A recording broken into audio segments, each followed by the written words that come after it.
জয় যিশু। Good Friday কান্নাকাটির দিন, যন্ত্রণার দিন। গুড ফ্রাইডে বাংলায় কি বলছে? পূর্ণ শুক্রবার, তার মানে কি কান্নাকাটির দিন। আজকে আপনার এবং আমার মূল্য পরিশোধের দিন। কে পরিশোধ করেছেন? প্রভু যীশু খ্রিস্ট। কার পক্ষে? আপনার পক্ষে। তাহলে আপনি কেন কান্নাকাটি করছেন? আপনার যে ঋণ ছিল, সেই ঋণ যত মূল্যবানই হোক না কেন, সেটা যিশু আজকে পরিশোধ করেছেন। আনন্দের দিন, আনন্দ করুন। বলুন একবার জয় যিশু। হালেলুয়া।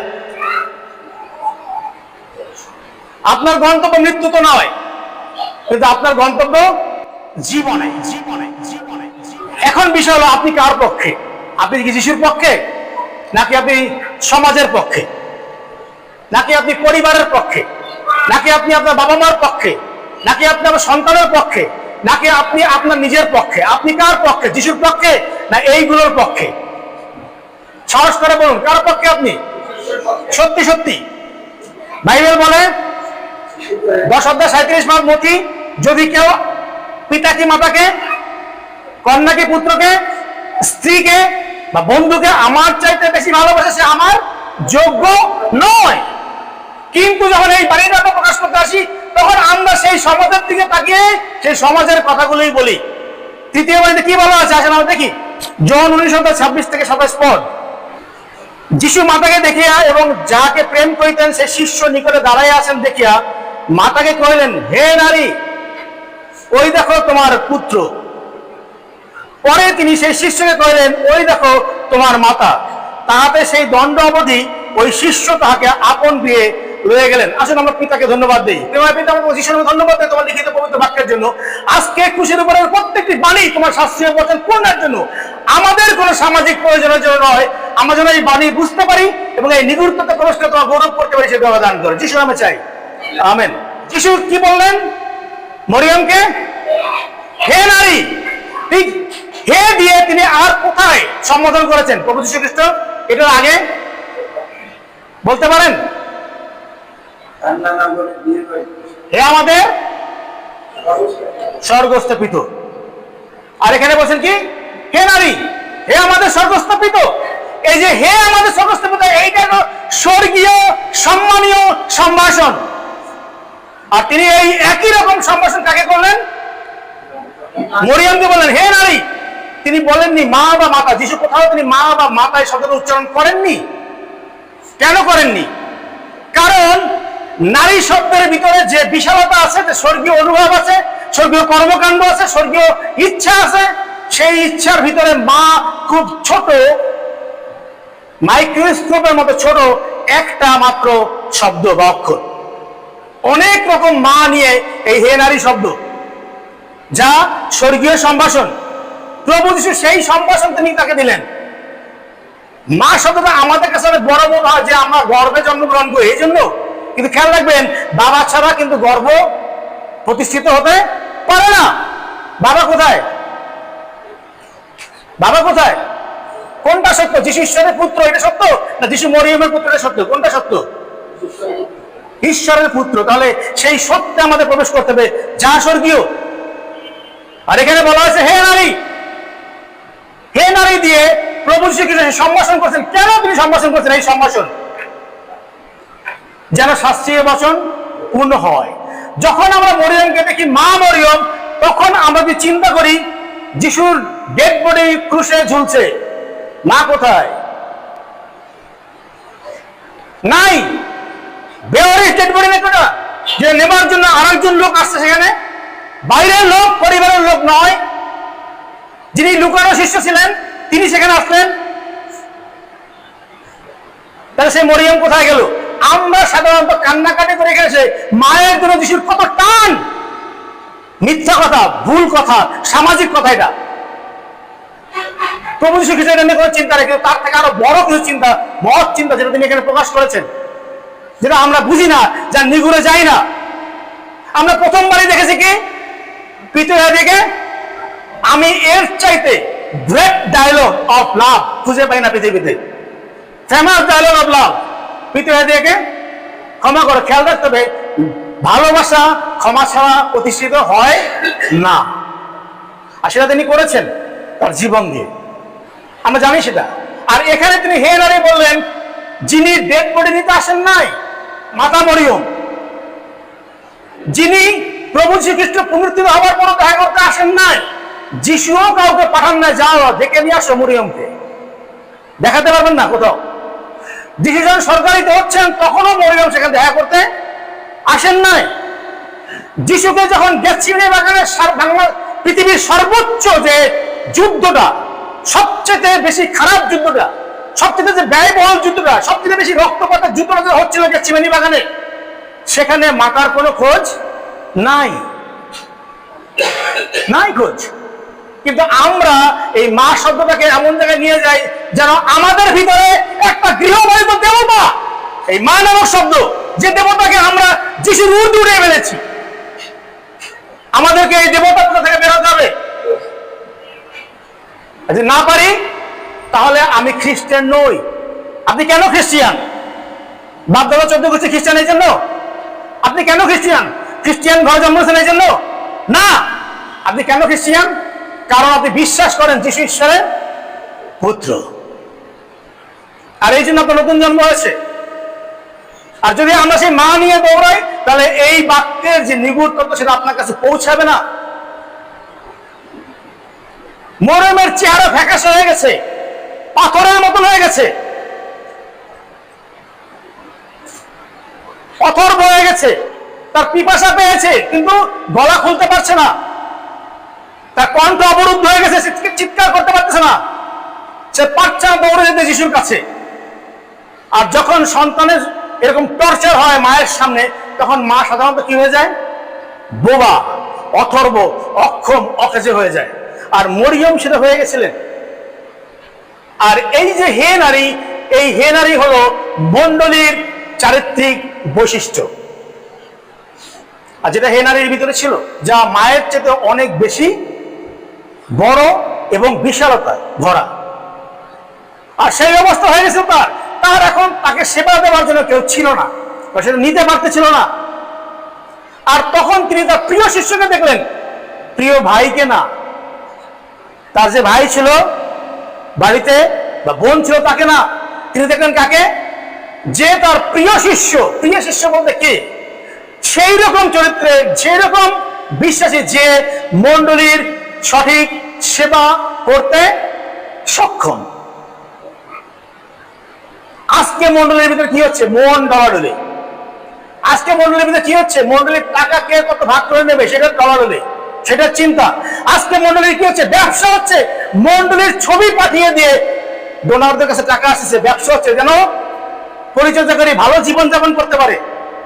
2 চাকা আর চলা যায় না, বৃষ্টিতে ধুলাতে, একটা 4 চাকা দরকার। টিনের ঘরে আর থাকা যায় না, একটু বিল্ডিং হলে ভালো হয়। অনেক তো পড়ছে এই কাপড়, একটু দামি কাপড় না হলে হয় না। আমার ছেলেকে দেশে পড়াবো কি, দেশের অবস্থা খারাপ, একটু বিদেশে পাঠাই দিই। এখন হচ্ছে এই অবস্থা মণ্ডলীর ভিতরে। আমরা মণ্ডলীর ভিতরে মন ডলাডলি করতে করতে, আমরা মণ্ডলীকে চুরি করতে করতে মণ্ডলীকে এখন উলঙ্গ করে দিয়েছি। আর এই জন্য মণ্ডলী বিপর্যস্ত হয়ে, মণ্ডলীর বাক রুদ্ধ হয়ে গেছে, মণ্ডলীর দৃষ্টি অন্ধ হয়ে গেছে, মণ্ডলী অথর্ব হয়ে গেছে, পাথরের মতো দাঁড়িয়ে আছে। আর কিছু দেখছেন মণ্ডলীর অবস্থা কি? হে নারী, তার অবস্থাটা কি তিনি দেখছেন। আজকে আমার মণ্ডলীর এই অবস্থা, আজকে আপনার মণ্ডলীর এই অবস্থা। এই নারীকে দেখে তিনি বলছেন, ওই যে তোমার পুত্র। কে সে? আজকে কি এখানে একজনও সেই পুত্র নাই? আজকে এখনো কি সেই এখানে একজনও সেই শিষ্য নাই, যে যোগ্য, যার ভিতরে লোভ নাই, যার ভিতরে অহংকার নাই, যার ভিতরে অবিশ্বাস নাই, যার ভিতরে ক্ষমা আছে? একজনও কি এখানে নাই? নাকি পরিচর্যা মানে বিদেশ থেকে লক্ষ লক্ষ টাকা আসবে, আমি খাবো? আজকে কেন মণ্ডলের ভিতরে এই সমস্যা, যা কিছু দেখছেন ক্রুশের উপর দাঁড়িয়ে? আর তিনি বুঝতে পেরে তিনি সেই যোগ্য শিষ্যকে বলছেন, ওই যে তোমার মা। আজকে আপনাকে বলছে মণ্ডলের দিকে তাকিয়ে যিশু, এই যে আপনার মা। আজকে আপনার এই মায়ের সেবা আপনার করতে হবে। বাইরের লোক এসে আপনার মায়ের সেবা করবে না, করবে না।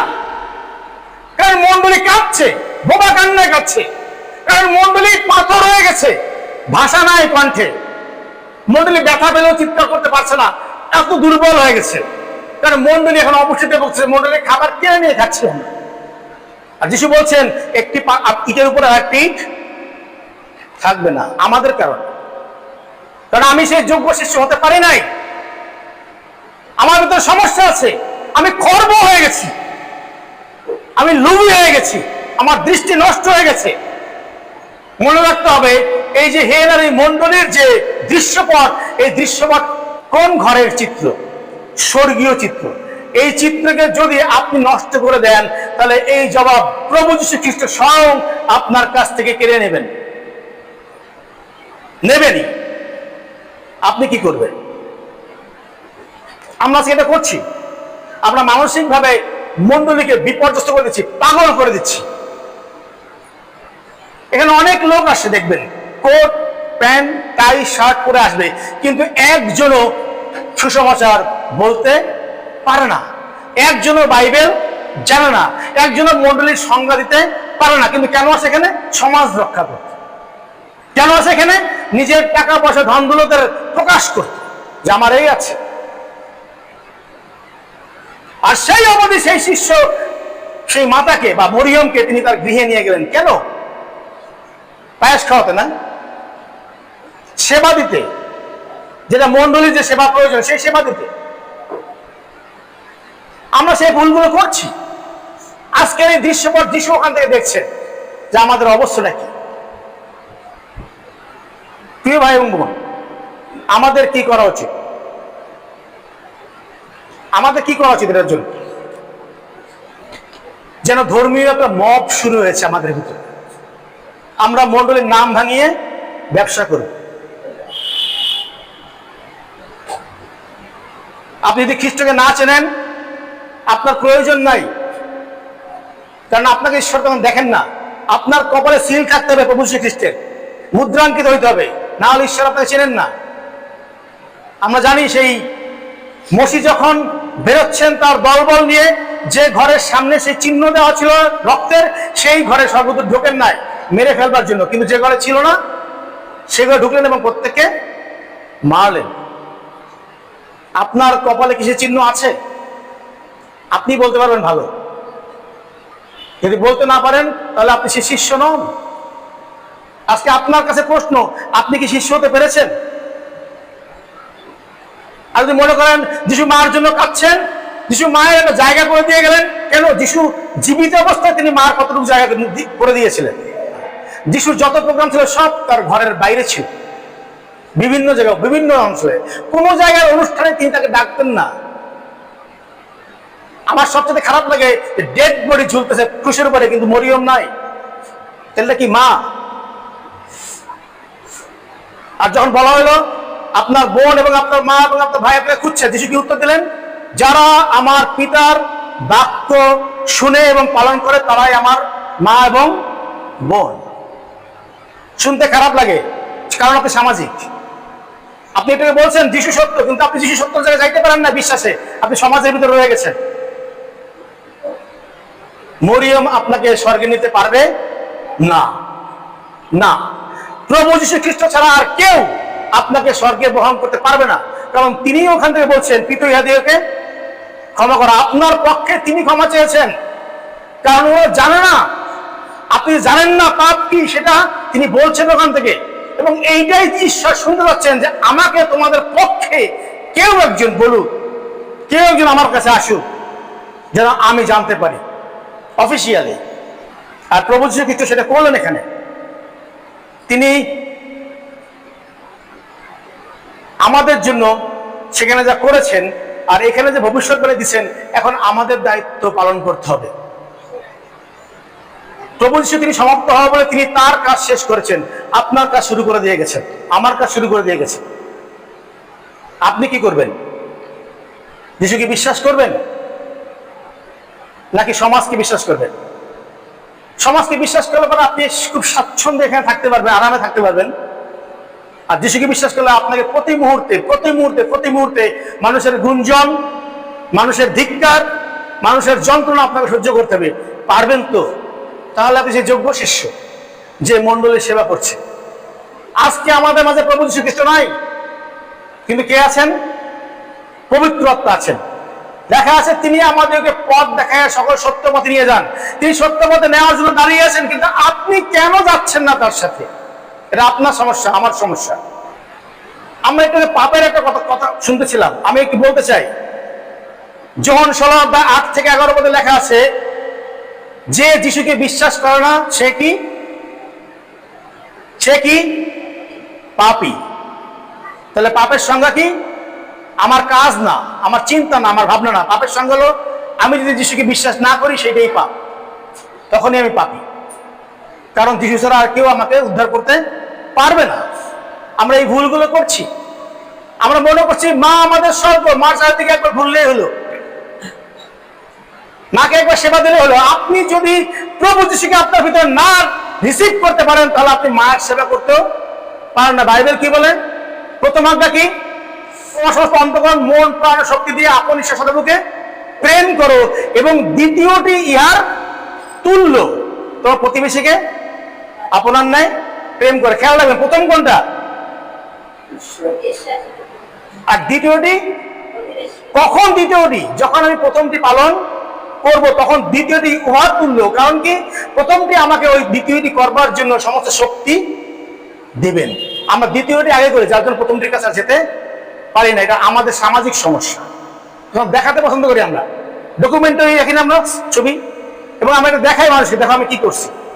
কিন্তু এখান থেকে না, এখান থেকে না। আর সেটা আমরা করছি বিধায় কি হয়? আমরা প্রথমটির কাছে যেতে পারি না। আমাকে প্রথমটির কাছে আগে আসতে হবে।